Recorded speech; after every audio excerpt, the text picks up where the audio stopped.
Hendrix, makikiraan sa grupo ng mga lalaking nagtitirahan para sa puso ng babae. Naririyan lang, puso Pilipino pero utak sindikato. Kumbaga, komplikado kahit na simpleng tao taina. Sinong gwapo, sino pa ba? E di ako. Sinong pangit, sino pa ba? E di kayo. Teka. Sino ba itong nagpupumilit? Hindi na kailangan kasi mukha niyang singit, lupit, ang husay at napakamaboka. Push mo yan. Total nagtutulak ka naman ng droga. Ano ba ang pangalan ng batang to, Hendrix? Ang putla, mukhang may sakit sa appendix. Ito rito, alam na to ng karamihan. Ate mo parang poso, laging pinipilahan.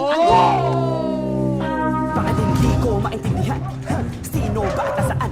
Ano siya anito? Superhero? Taga rito ba? O baka taga buwan? Ano ba yan? Gawa-gawa lang ba ng tao? O kabaliktaran? Hindi agad. Yung totoo di mo alam. Ayaw makialam mo. Wala ka lang pakialam. Hoy, di ba sinabi ko sa inyo, huwag kayong tatambay dito. Ang iingay ninyo eh. Magsialis nga kayo. Maingay ba? Maingay ba?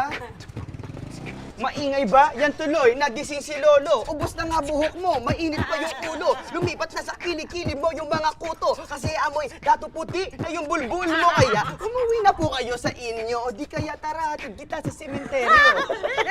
Ay! Ang walang paggalang sa nakatatanda.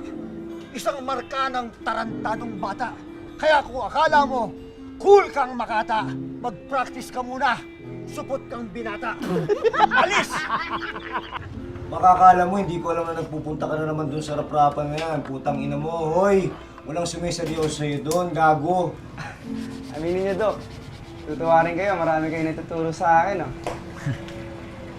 Aminin mo rin na gusto mong matuto. Ikaw, naghahanap ka ng mas higit sa mundo mo eh.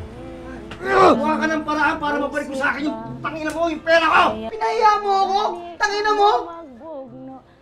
Agad ko lang naman. Katiting na respeto.